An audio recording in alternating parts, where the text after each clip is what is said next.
Hello, everyone. My name is Michele Hecht, and I am the Director of Music Ministry here at First Congregational Church of Glen, Ellyn.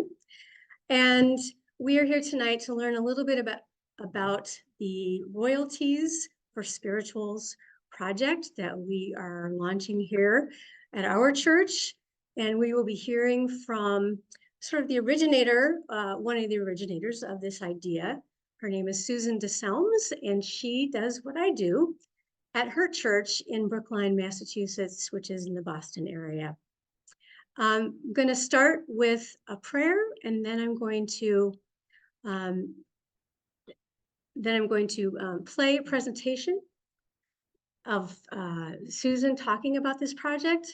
And so as you're listening and watching, think about some questions you might have for Susan or for myself, as she will be joining us for the second half of our time together here. And so with that,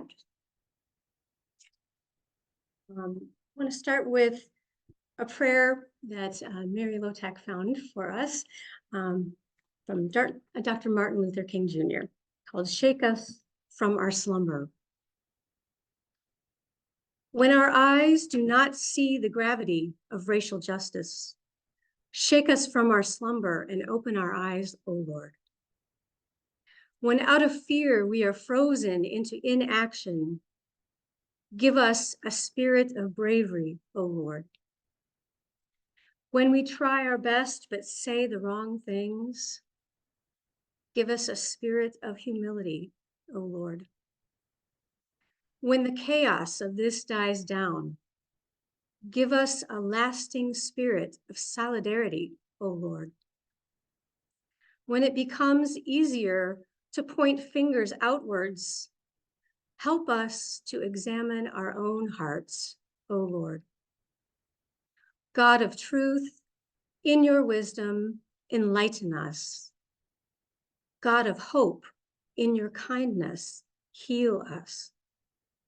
Creator of all people, in your generosity, guide us.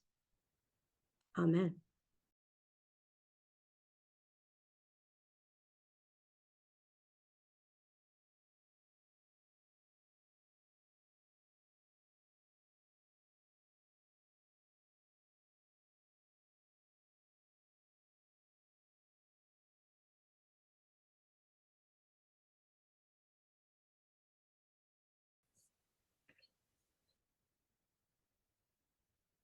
Hello, friends at Old South.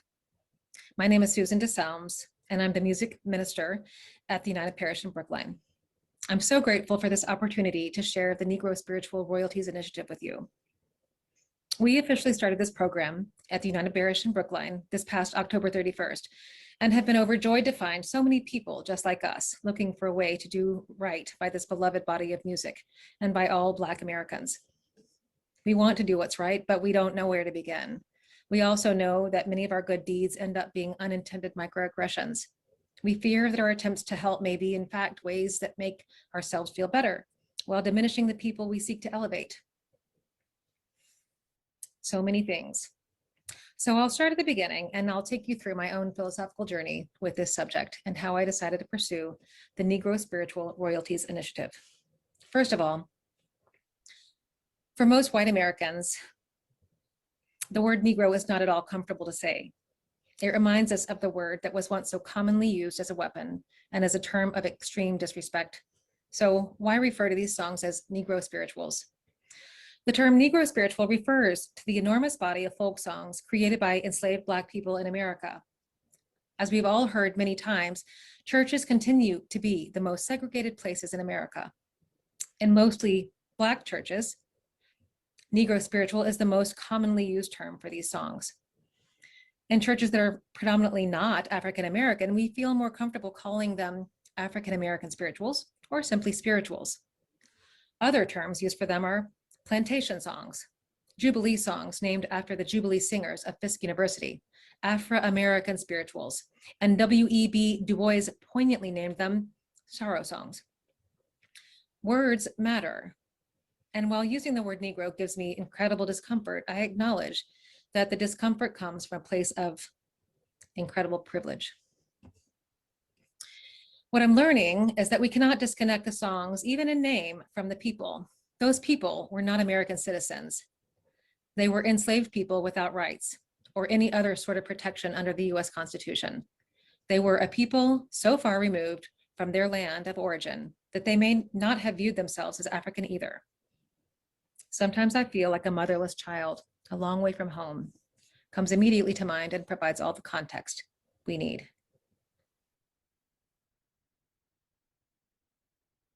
Can everybody hear okay? Or do I need to turn up the volume at all? Okay, that was our first segment, so I thought that was a good test. Okay. Give me 1 second here.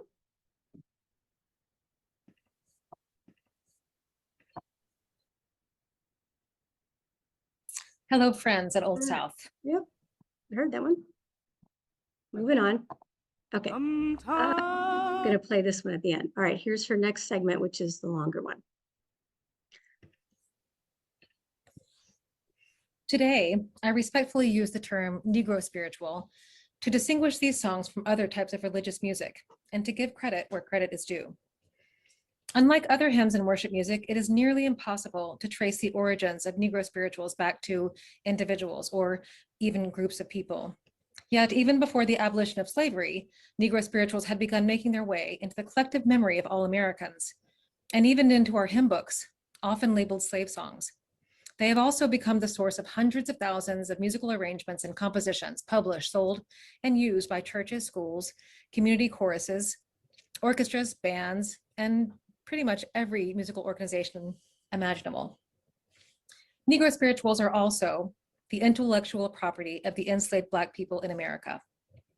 Few of us will ever have to experience the same kind of suffering that enslaved Black people endured in life, but we all understand grief and joy and rage and heartbreak and hope. The Negro spirituals reflect the totality of the human experience fully and authentically. In the words of Frederick Douglass, the slaves would make the dense old woods for miles around reverberate with their wild songs, revealing at once the highest joy and the deepest sadness. They would compose and sing as they went along, consulting neither time nor tune. I have sometimes thought that the hearing of these songs would do more to impress some minds with the horrible character of slavery than the reading of whole volumes of philosophy on the subject. How is it that enslavers could appreciate the songs of the enslaved, and there is plenty of evidence that they did, while maintaining the conviction that these same people were subhuman? What caused abusive enslavers to be filled with so much rage that they were driven to commit such extreme acts of violence and torture? How did they not hear God's voice in these songs, imploring them to turn back? For the last decade or more, I have struggled with how to appropriately and respectfully use Negro spirituals in worship at the United Parish in Brookline. They are some of the most powerful, beautiful, and expressive music that I know, and my own faith is rooted in them. But as America continues to wake up to the injustices faced by people of non-European descent, I have had to think deeply about the role I may have played, knowingly or unknowingly, in perpetuating racism. My own final wake-up call happened when George Floyd was murdered on national television. As many other churches did, we felt compelled to respond to the event in online worship, and my inclination was to underscore our prayers with the plaintive sounds of "Stand still, Jordan, stand still, Jordan." It's a beautiful melody, poignant, full of pathos. A violinist and cellist improvised on that melody with me in our previous Good Friday service, and the tone and sentiment of that recording seemed exactly right to me. That choice turned out to be quite controversial. Emotions were high, and we all felt powerless and angry and frustrated. One person reflected back to me his frustration that a Black man is murdered, and we honor his life with what could easily be construed as cultural appropriation. How does that make sense? The challenge of how to appropriately use Negro spirituals in worship was now in the front of my mind. First, why was it so controversial? We know that Negro spirituals came from the hearts and souls of enslaved Black people and are a living witness to the horrors experienced by them.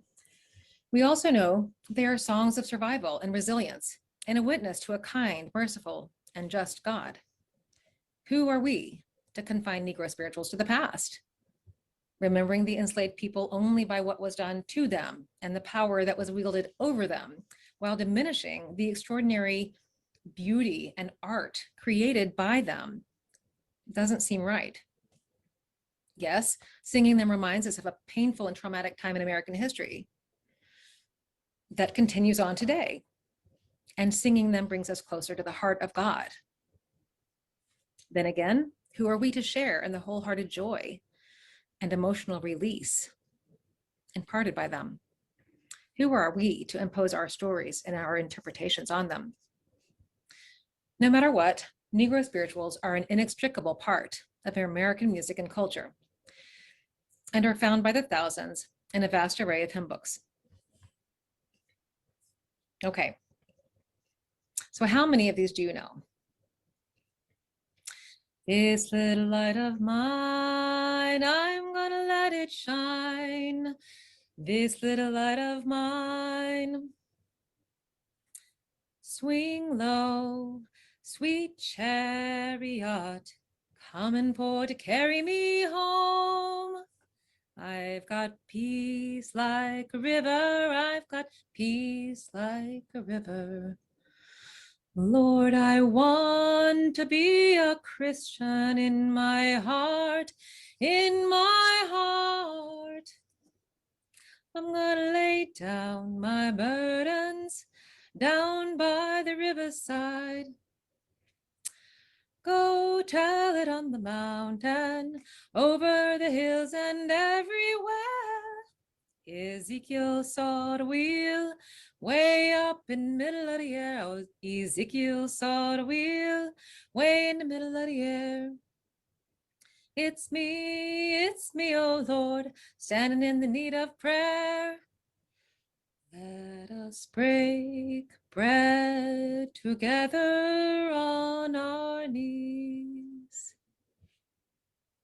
Nobody knows the trouble I've seen. Nobody knows but Jesus.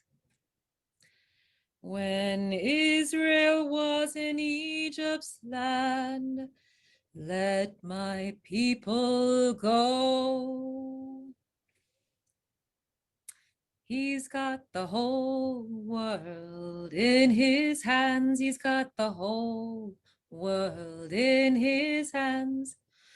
Do Lord, oh do Lord, oh do remember me. Do Lord, oh do Lord, oh do remember me. Wade in the water, wade in the water, children.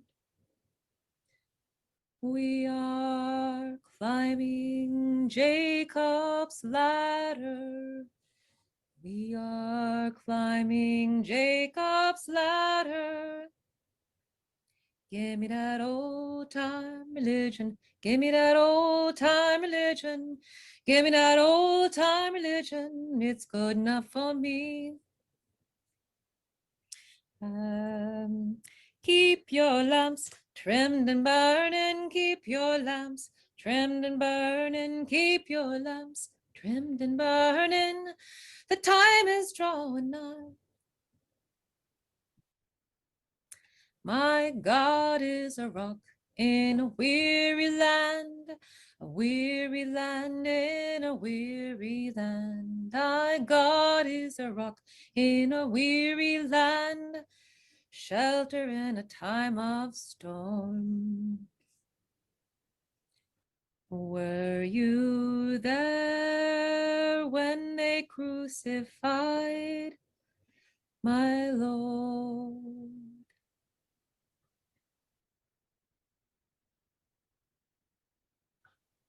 Did you even realize that all of these songs are Negro spirituals?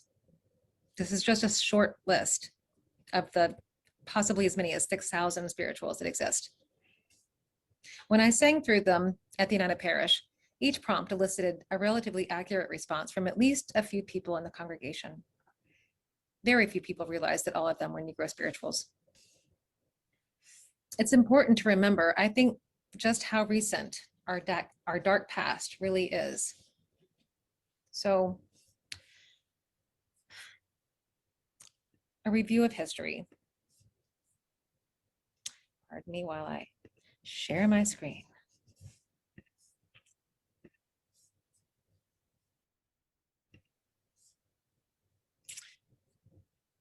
In 1619, the first Africans were brought to America. This was the beginning of 244 years of legalized slavery on US soil. In 1808, the transatlantic slave trade was abolished, while slavery continued to be lawful in the US for another 55 years. In 1857, the Dred Scott ruling determined that the US Constitution was not intended to protect people of African descent. In 1860, the Republican Party declared slavery itself to be a crime against humanity as part of their presidential campaign.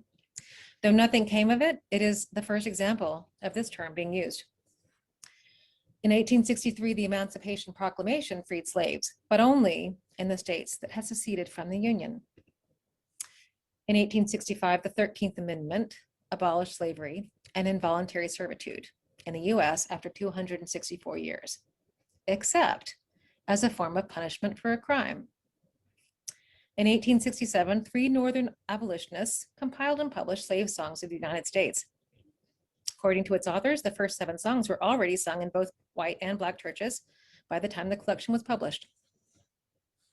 In 1871, just a bit over 150 years ago, the Fisk Jubilee Singers, made up of emancipated former slaves, brought spirituals to the concert hall and were able to raise the equivalent of $3.5 million in today's dollars for Fisk University. The Jubilee repertoire quickly made its way into concerts and vaudeville and minstrel shows, and as always, church. In 1929, Harry Thacker Burleigh, among the first acclaimed Black American composers, published Jubilee Songs of the United States, Negro spirituals arranged in classical form. In 1936, Works Progress Administration, a part of the New Deal, started to collect testimony from former slaves. They collected over 2,000 first-hand accounts from just 2% of the former slave population still living at that time. If these statistics are correct, that means there were at least 100,000 former slaves still living in America in 1936.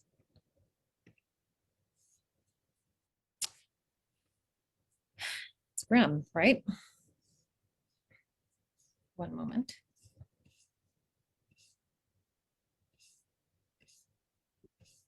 Our history is the backdrop for our ongoing struggles with systemic racism. Now, consider that a large percentage of the hymns we sing today are as old or older than Negro spirituals. And in most cases, we know who wrote them, and we even know something about them. Negro spirituals, however, are treated as though they are both everybody's and nobody's property. In unarranged form, they are free for the taking.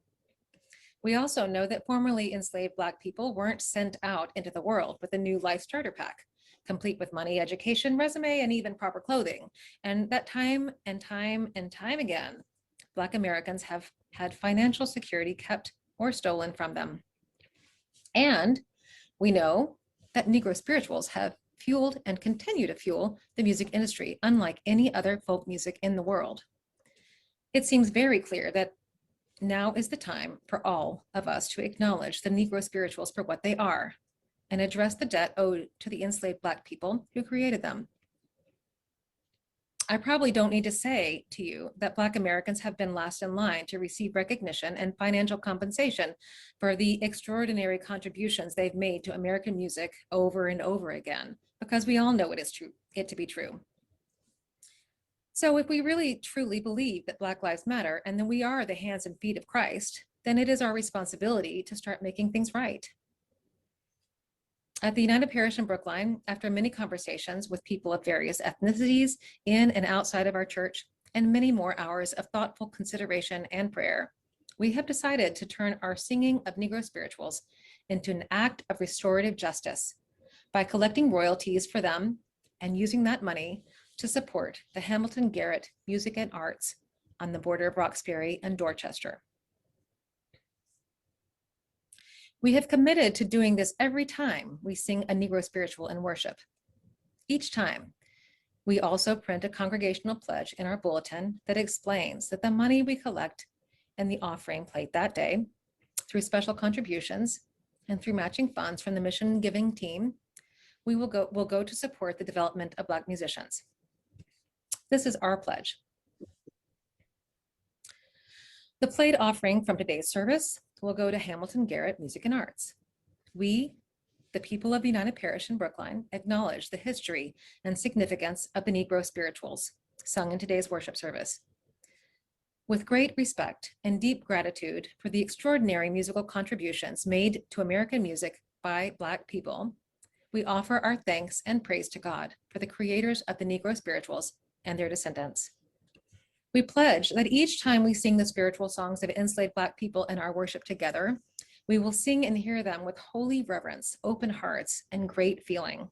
We will honor the unnamed musicians who created them, and we will pay royalties to organizations promoting the advancement of Black artists and musicians in America, starting with Hamilton Garrett Center for Music and Arts. We understand that the debt owed to Black musicians and artists can never be fully repaid. But through our prayers, our gifts, and our actions, we will forever strive to do what we can to end systemic racism in America. Sometimes we take in a lot, sometimes we take in a little, but we are committed to making this practice a part of the United Parish's normal routine. I have promised to Hamilton Garrett that we will use spirituals at least once a month. I find myself having to limit myself. This practice has forced us to become far more intentional about when and how we sing Negro spirituals. We no longer casually sing a verse of This Little Light of Mine or Honey in the Rock, which is, I think, appropriate. We actively consider the real people who created this music, and we treasure it so much more. We try to remember that the road to justice and racial harmony is still mostly in front of us, and it will be paved with humility and gratitude, lots of patience, and our ongoing financial support. And for the first time since I've been at the United Parish, singing Negro spirituals does not feel fraught with moral complexity. So imagine if everybody started to pay royalties to organizations that empower Black artists and musicians whenever one of the hundreds of thousands of arrangements of Negro spirituals are performed or programmed or enjoyed. What if music publishing companies devoted a standard percentage of their profits from the arrangements of Negro spirituals to similar organizations? What if the act of singing and programming Negro spirituals became synonymous with acts of restorative justice and healing, reparation, and love? Maybe, just maybe, churches would stop being the most segregated places in America. In the words of Langston Hughes, hold fast to dreams, for if dreams die, life is a broken winged bird that cannot fly.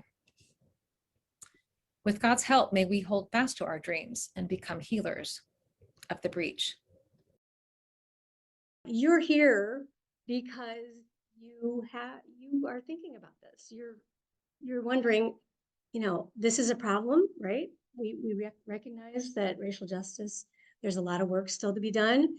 And I think what excites me, and what initially excited me when I first learned about this from Susan, is that it's in some ways a very small thing.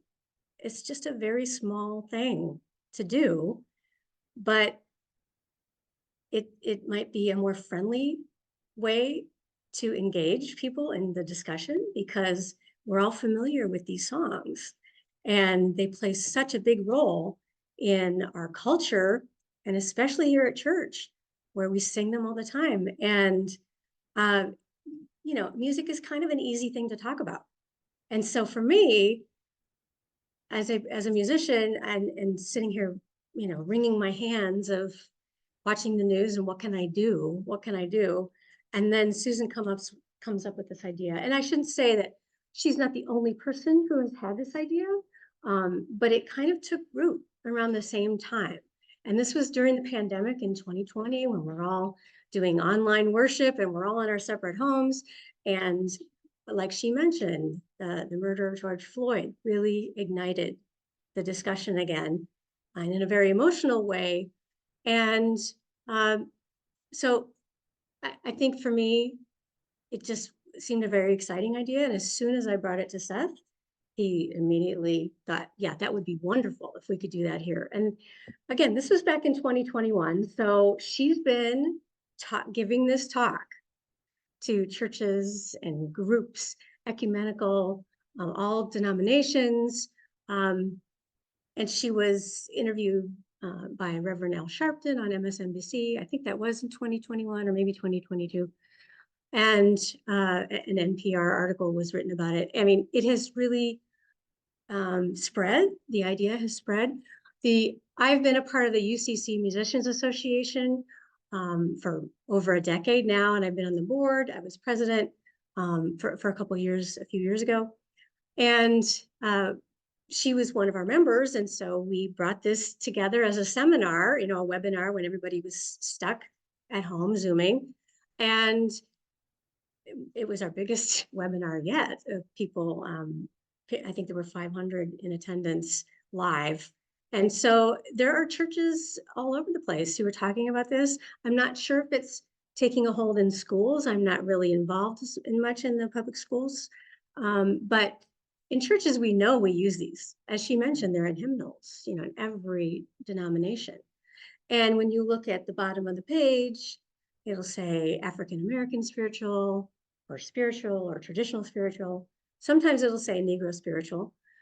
And when you look up in the acknowledgments and the copyright information, it's public domain, unless a special harmonization has been written out, then that is copyrighted. But as she mentioned, these songs get used by arrangers because they're free for the taking. And they're not only are they free for the taking, but they are music that moves us, either in tremendous joy, we tap our feet to the rhythm, or tremendous sorrow. It's just, it has that that full spectrum of emotion, which I think is what attracts us to it. But there's all kinds of issues, like she was talking about. As a mostly white congregation, is it okay for us to be singing these songs? So, and if so, how should we be doing it? Well, we've been doing it forever.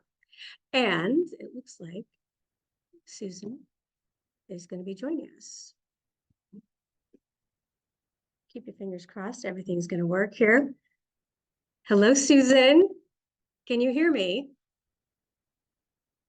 Okay, you're muted. I'm finishing up rehearsal at a temple. So yes, say hello, everybody. Woo! Yes. Hello. Anyway, these are people in Chicago that are going to be doing I don't know if I can the show you. Negro Spiritual Royalties Project, I think. We'll show you our room. Oh, hello. Oh, look at all them. You guys see them? Hello. Okay. All right. Wonderful. Well, we just finished watching your presentation and I was just talking a little bit more, but it's so great to have you here live. Thank you so much for making this work in your busy schedule. My pleasure. Your church job at a UCC church, you also rehearse occasionally with a temple choir? Yes, I have. Yes, I've been at this temple for, gosh, maybe 15, maybe 16 years, something like that, a long time. I've got to find a place to plug in. Wednesdays are a long day. Take a breath. So I apologize. Musicians are busy people. Well, yes, and they are singing this Friday. So they don't sing every Friday, but they do sing about once every couple months, and so this is one of them. Anyways, okay. Yes. Well, we were just finishing listening to you. I mean, I really wanted to share this presentation with all of them, all of the people here tonight, because you speak so eloquently about it. You obviously were thinking about this for quite a long time, talking with people at your church, did a lot of research. You already knew a lot from your musical training, I'm sure. But in your writing, in your sermon that you gave to your church, which I watched online as well, that you are sharing with anyone who would like to see it, you spoke right from the heart. You sang right from the heart, and I think that really moved people. So we have a group here tonight of people who are interested in this idea, and I asked them to sort of think about questions they might have for you. But as they're continuing to think about some of those questions, I'm curious to hear from you, because it's been a couple years now since you started this initiative at your church. And I'm wondering a few things, like how that's going, how it has maybe changed.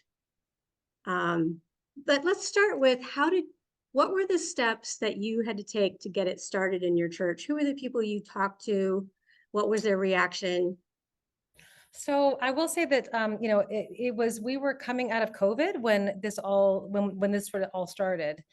So that gave me a little bit of a flexibility that might have been a kind of a window in time that, maybe was kind of beneficial in some ways, because I had in certain ways fewer hoops to jump through than I might have otherwise. But sorry, I'm just making sure I don't run out of computer juice. I talked to well, first of all, I talked to people of color in our congregation, and quite a bit. And I talked to people in the community. What was their reaction? Or, I mean, I'm sure there were different reactions from different people. So it was interesting. The people of color in our congregation were just like amazing, white, like amen, sister. It just kind of was like yes, yes, yes, yes. Okay. The couple that interestingly, it kind of what sort of pushed me to kind of really kind of figure something out, to kind of try to figure it out was there's a couple, one, the woman is Black and the man is white, and he was when I played spirituals for when George Floyd was murdered on live TV. I as a memorial, I played some spirituals that I had pre-recorded, and because we were on Zoom at that time, and he was like, well, why didn't you play the Mozart Requiem? Why didn't you play, like there's so many things you could have, chosen, why would you be tokenistic like that? And I was in it, and it kind of shocked me. And first of all, that would be interpreted that way, but also, like, it was like, okay, this is a problem. This is like a real problem. I have to, I've got to figure out some way to not make this feel terrible, because clearly, like, there's a lot of feelings around this. And anyway, so that's I guess that's the short story. The long story is very, very short.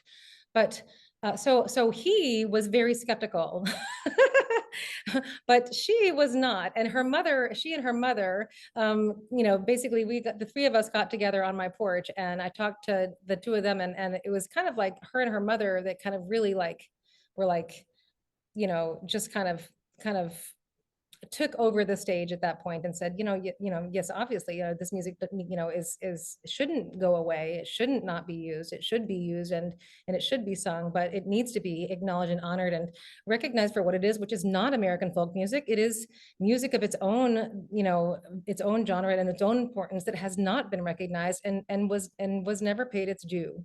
So that's it was a pretty simple sell. Then I took it to the woman at Hamilton Garrett. They had a block party, and I basically just turned up. I found that I was looking for the right people or right organization to partner with, and I had gotten an email from a friend of mine that there was this block party happening. It was completely random, but definitely spirit led. And I went to the block party, and I just approached the woman, Jeremy Groover Flores, and said, hey, I like, we want to pay royalties for spirituals. We sing them. We love singing Negro, we didn't call them Negro spirituals, we said African American spirituals at the time. We love singing them, but we know this is like, there's something super off about, the whole situation. And I kind of think this is what it is. And she was a little like kind of like she did, I don't know, she didn't know what to say, I think, at that point, and it took her like about a week to kind of get back to me. And then at that point, she, it was kind of thunderous, really, like, support. So there was And really the no Hamilton, sorry. dissent, no dissent, no disagreement, thus far, Yeah. on the whole situation. Yeah. And the Hamilton Garrett Academy Arts, can't remember the full name, but can you tell us just a little bit about what they are and what they do? So they are a musical organization. They have been affiliated with the Charles Street Baptist Church, or AME Church. Yeah, Baptist. Well, okay, now I'm not sure, but Charles Street Church, historic Charles Street Church, that they have been affiliated with that church. It was a member of that congregation that started an after-school program in Roxbury, which is a Black part of Boston, and Charles Street is a Black church, and Miss Elta Garrett started a school with Ruth Hamilton, and it was a small after-school program, and it was basically free music lessons, but they focused on, they wanted to make sure those kids learned the spirituals, because they felt like it was an art that was getting a little bit lost. And so this looked like a very good opportunity to match up with. Yeah. Yes. And so so Jeremy is the person who took it over, who, like, when Ruth and Elta basically aged out. Jeremy was kind of the inheritor of the reins, and she continues to be a huge proponent of, like, all kinds of Black music, including Black, African American spirituals, or Black spirituals. Mm-hmm. And you've been giving this talk, as I've been telling this crowd of people here, you've been giving this talk a lot. Yeah. In fact, I've seen you for other organizations. I've been a part of a Zoom for the Center for Congregational Song, and I didn't even realize you were going to be there, and there you were. So I know that you are spreading the word about this, that people are interested, and you're encouraging people to look for those organizations, similar to what you did, that are focusing on this demographic and focusing on music or the arts in general, and as a repository for any sort of collections. Yeah. And those are sort of the royalties.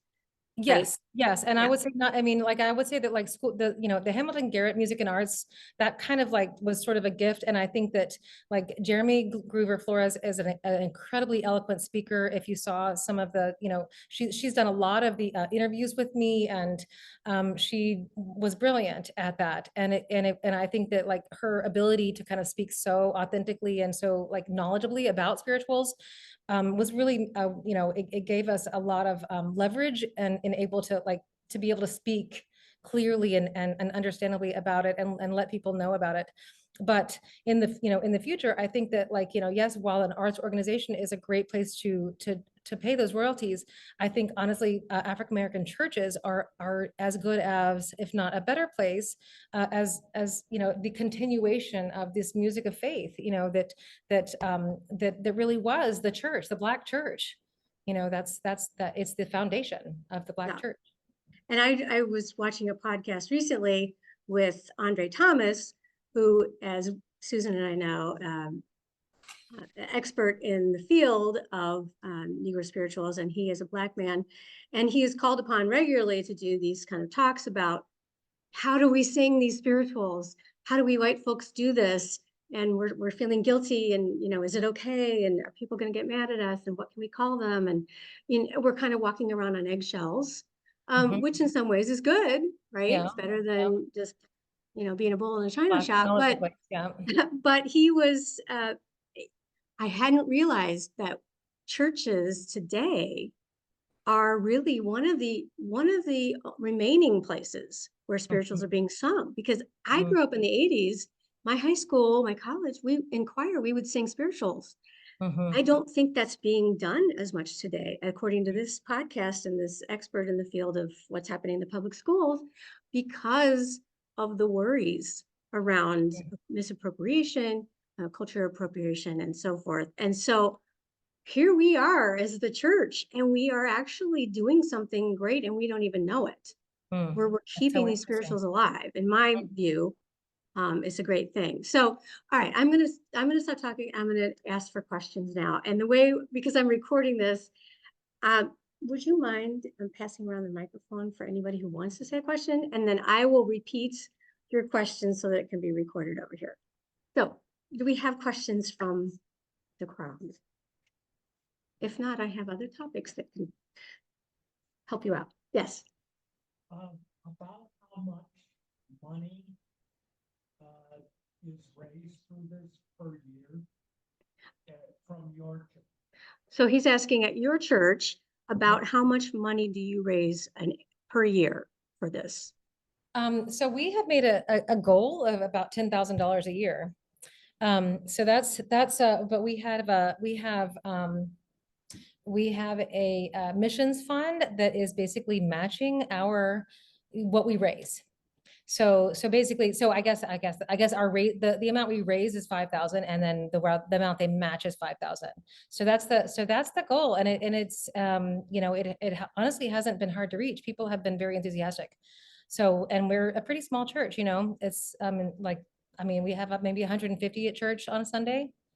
So, you know, That's about the same as our current attendance. So yeah, you'd be surprised. People are generous. you pay a royalty every time you say it. So yeah, I think I heard the question. You heard that? Okay. Every time we do it? Is that what he said? Yes. You pay a royalty. So you do a collection every Sunday or every time you sing? So we do, and I will say that, like, after reading your materials, I was actually like, that's a good idea. So like there are many ways to do it, many ways. And and so the way we have chosen to do it, or at least way we have started to do it, is we started doing and have been doing it, is that we take whatever gets in the plate is part of it. And we also have a line item in the budget, so that, that people in the congregation, so that basically everybody is pitching in, and then the missions matches it. So, so it's kind of a three-pronged thing. The plate offering, I think, keeps it as a reminder. And I think that's something, but you don't have to necessarily, because I mean, honestly, people don't put a lot of money in the plate anymore. Most of the time people pay with credit cards, or, like have automatic. And so it's a little bit, things have changed, in the way people give money. But, so I think there is value to doing it every single time. I also think that you could isolate it. I think that a couple of times a year to make a big kind of production of it is also very valuable. I think that could actually, I'm kind of inclined to bring that to my team and say that we should think about that, because then we can like really elevate it a couple of times a year and not just kind of pay it a little bit of attention each time. Because I do think, one of our goals is awareness. Yeah. Right? You want to keep it in the minds and hearts of people and educate as we're going along. Yeah. Right. We have more questions now. Colleen.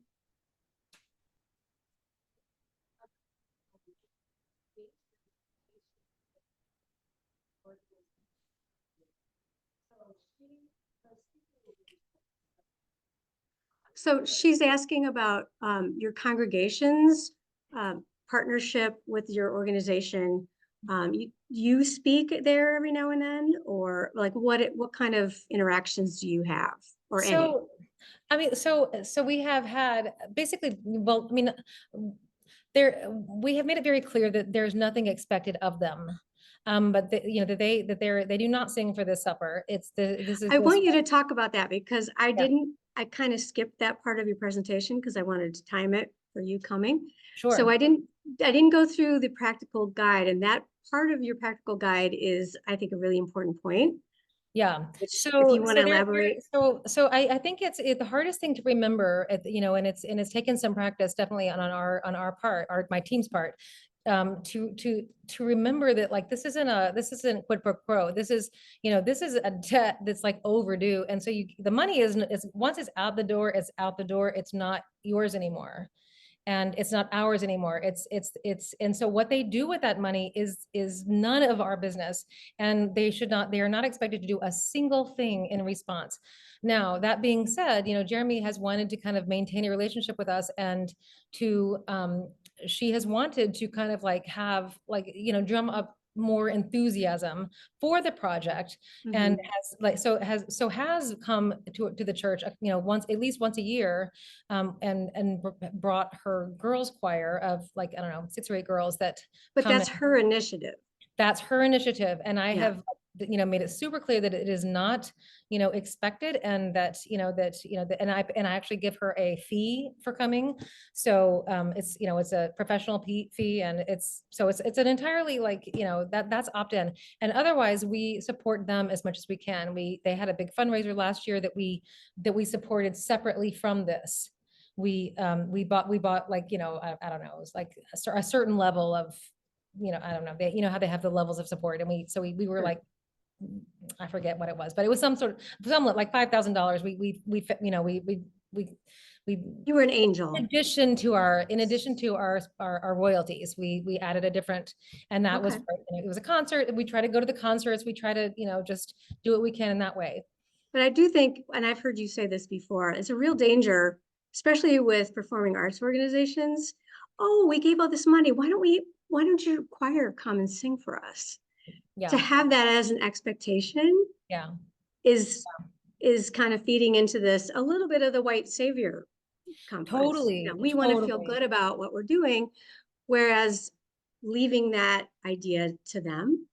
Yep. We're giving this as a gift, as a to pay a debt, and then let the relationship grow into what it's going to be, and with both sides, kind of talking and doing.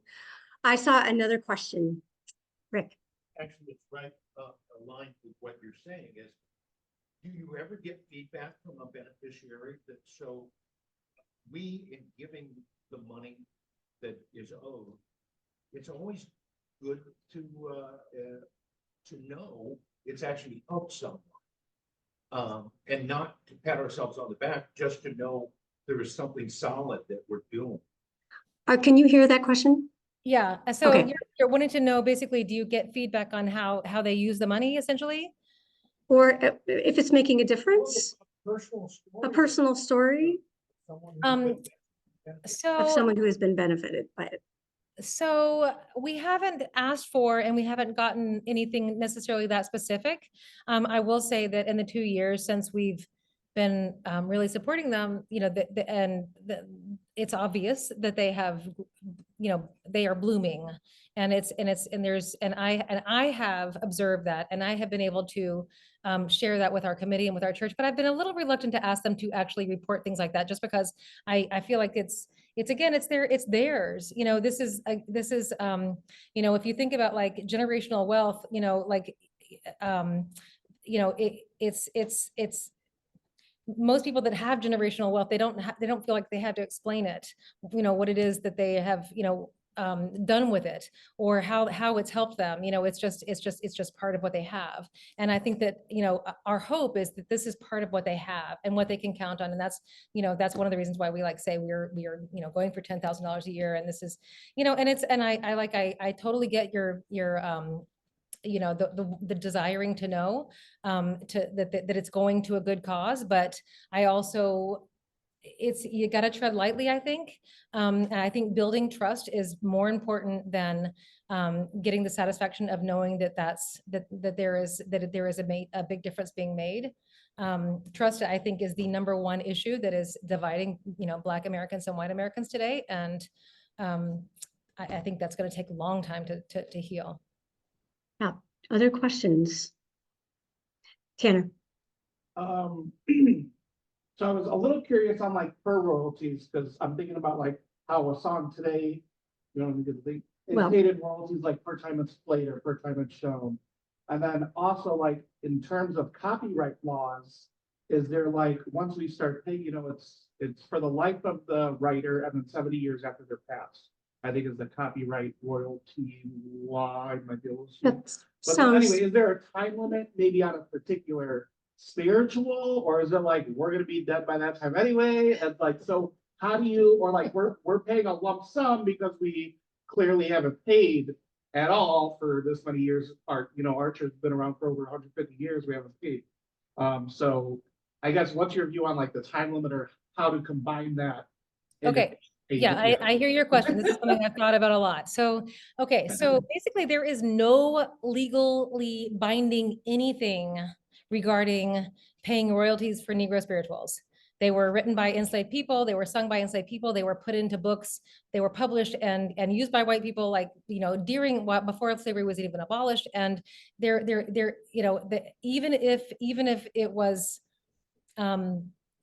even if copyright law did apply, it's over. It's been Yeah. far enough along, you know, it's not, you know, it's yes, the statute of limitations has passed. So there is nothing legally binding. And so therefore I think that it's really a moral debt. And we choose to use the word royalties just simply because it's a word people know. And it's not reparations, because I don't think that's at all a fair comparison. It's in some ways they serve the same function as reparations, but they are not across the board. It is for a very specific thing. I wanted you to, I was going to ask about that because Yeah. you and I, in our conversations about doing this, I was asking you how things were going, and I was looking up at the word reparations because the Center for Congregational Song uses that word in their pilot program, reparations, royalties. Yeah. You know, and you were Yeah. cringing at that word, and you told me the story of reaction Yeah. to something you did at church that kind of scolded you. Yep. Share that. We got kind of in trouble about, you know, well, yeah, because I think reparations is a loaded word. I'm not sure I answered your question. The person that was speaking a second ago. Tanner, did you get your? Oh, yeah, you're fine. Okay. Yes. Yeah. I mean, I think at Thank the end you. of the story, it's a moral, it's a moral, philosophical, like ethical issue. It's nothing legal about it, you know, unfortunately. I mean, if it were, it'd be easier, I think. As far as, oh yes, the reparations.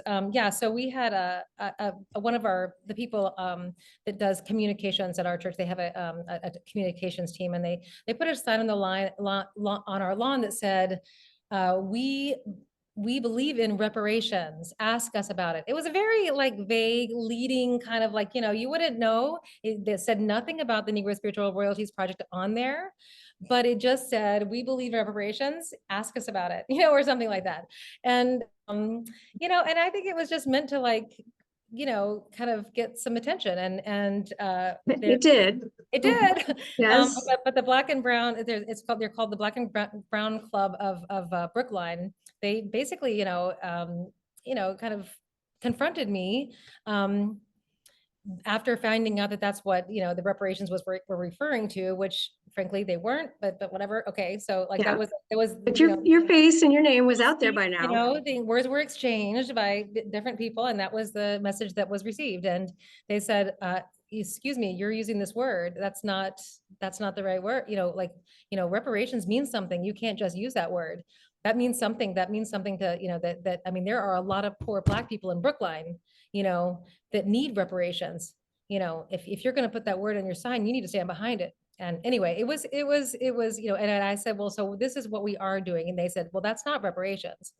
And I was like, I know, I do know, and I'm sorry. And they said, well, you need to take that sign off your lawn. And so we did. So anyways, that's a very condensed version of the story. It was a very long conversation amongst me and about 10 people. And, you know. And we're bound to make missteps. Absolutely. And use the wrong words and say the wrong thing. And I've told you this before, Susan, I just feel like I'm such in awe of you and what you're doing because I feel so akin to you. And yes, I have these desires, but gosh, I don't want to say the wrong thing. So I'm just going to sit here in my little world and be quiet.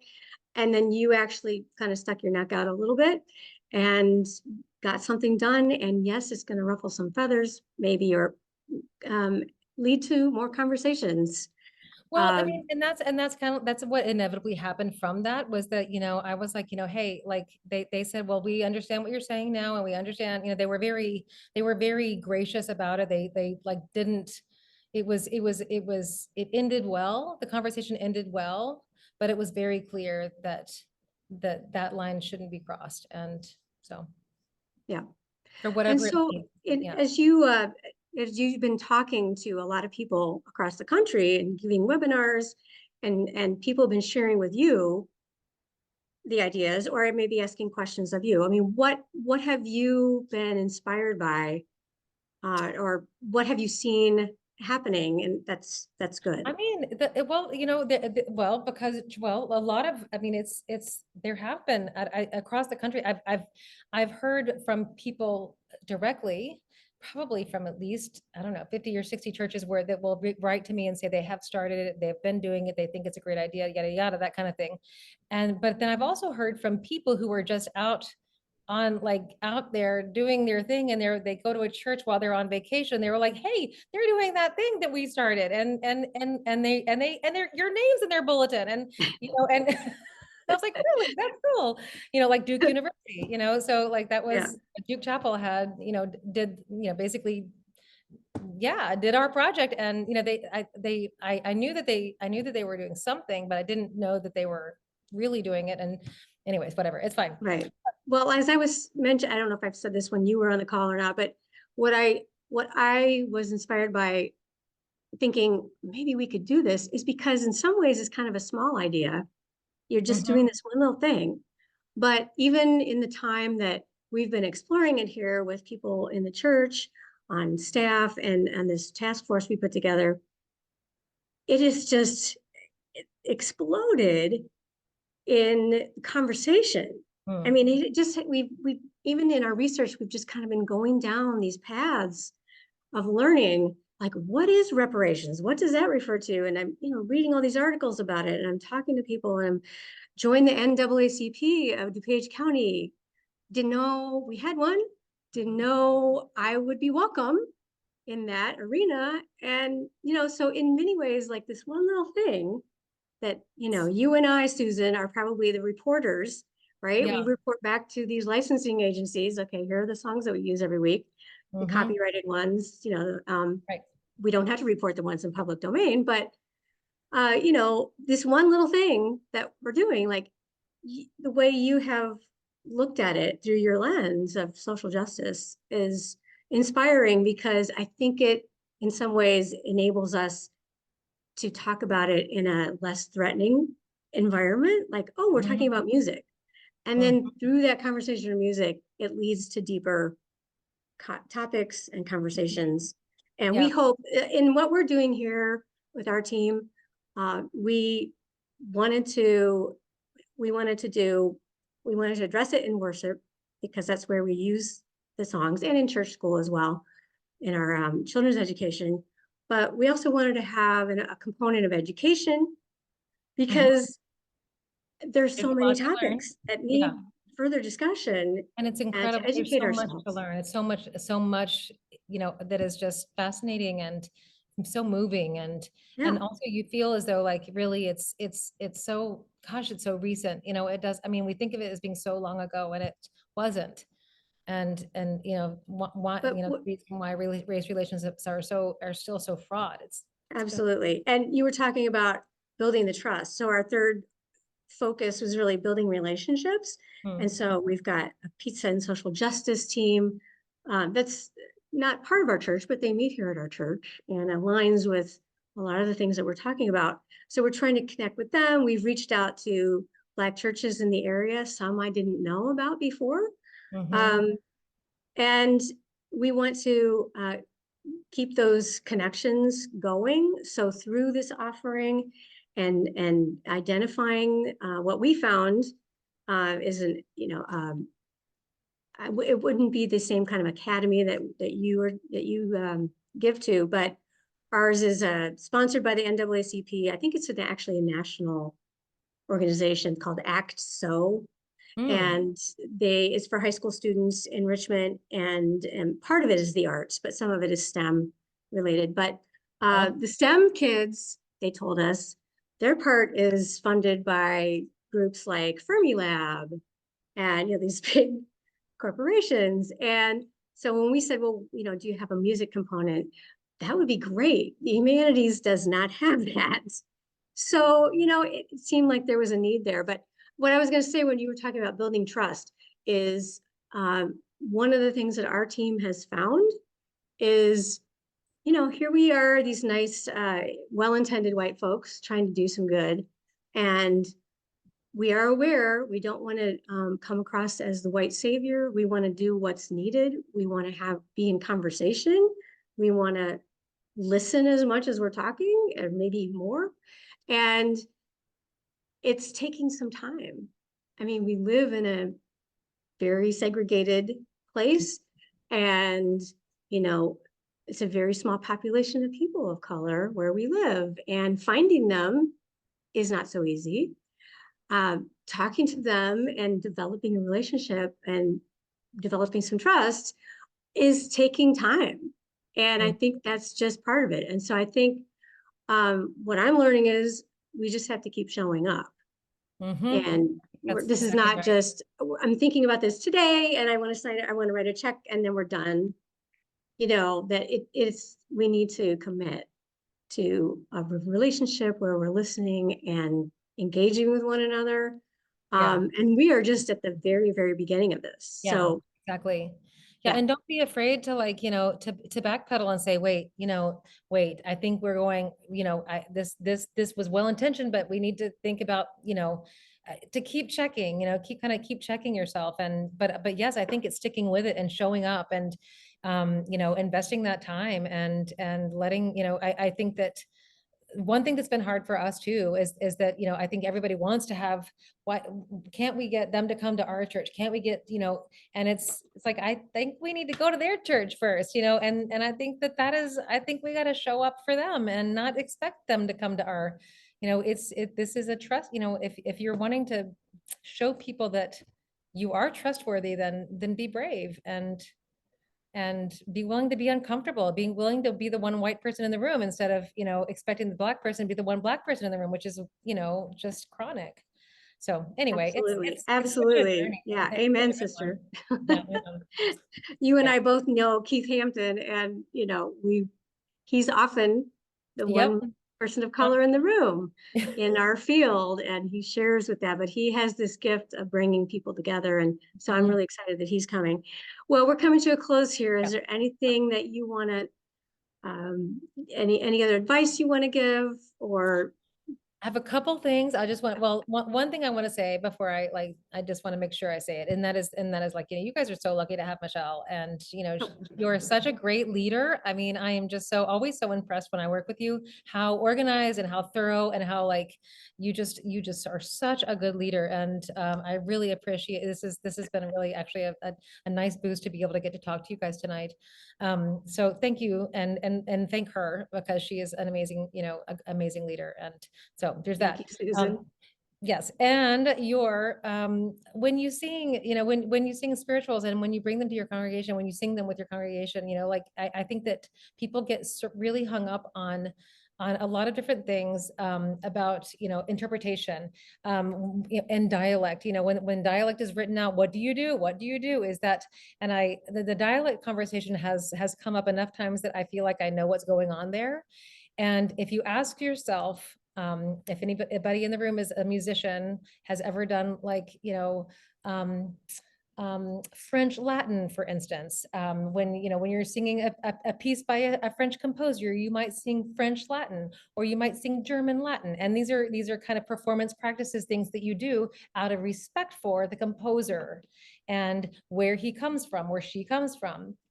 And there is no reason why a Black dialect should be any different than that. And if the composer chooses to use that dialect, then that is their choice, and it is out of respect for them that we use that dialect and with dignity and respect. And the only thing that makes it disrespectful is that we think it is less than our own dialect. It's in our minds that, it's by looking down on that, this dialect that makes it offensive. Absolutely. That's anyway, that's a hard one. Old conversations. I've listened to podcasts about that one as well. Yeah. Yes. Well, Susan, it has been an honor to have you here. I again, just so inspired by your courage to work on this and to bring it to people's awareness. and hopefully build bridges. And Yeah. so Hope so. I hope thank you so. for spending time with us. Absolutely. And Thank you for- blessings to you and your